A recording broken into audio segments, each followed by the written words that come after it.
All right, guys. Well, I'm back today with an interesting firearm and almost the definition of cheap.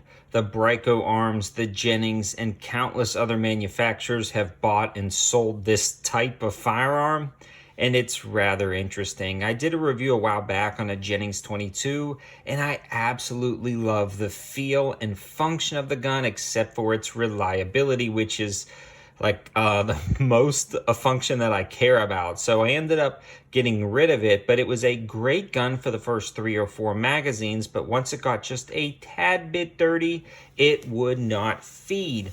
So after that, I haven't acquired any, but I didn't know they made these in 32 ACP. I was down at Beltway Gun and Pawn located in Matthews, North Carolina, and I saw 2 of these on the shelf. They're actually consecutive serial numbers. Now, I didn't want to beat myself up too bad by purchasing both of them, but I thought about it, and the cool thing about Beltway Gun and Pawn is they help me out with 1 video a month. They give me some store credit so I can acquire a firearm and try it.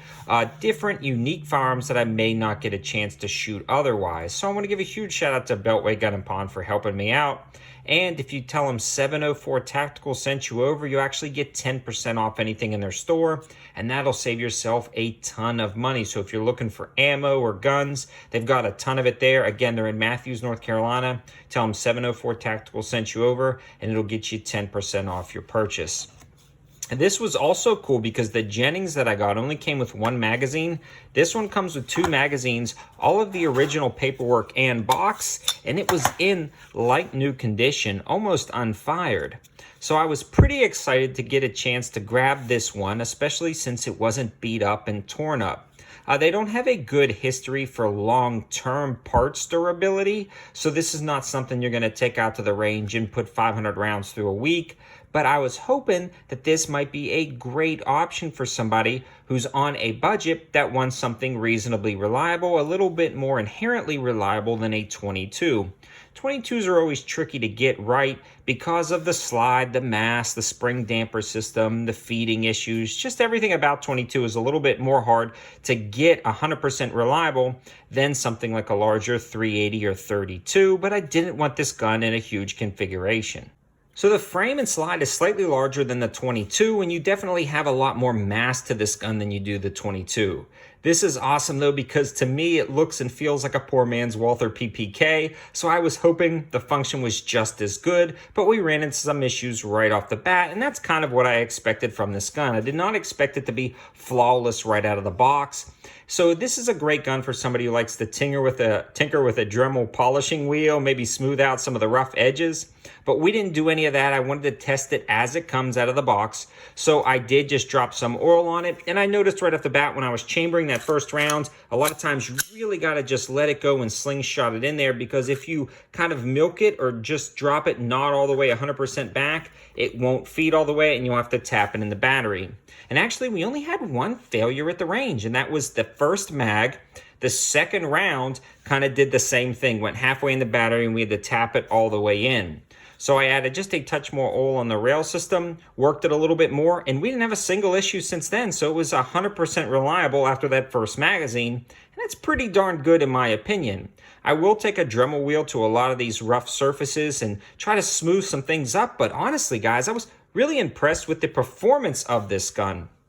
The recoil impulse is not bad at all. This is a pretty heavy gun, so it sucks up the recoil, and you really can rattle off shots and get them on target. The trigger itself is actually not that bad either. Let me check it again one more time.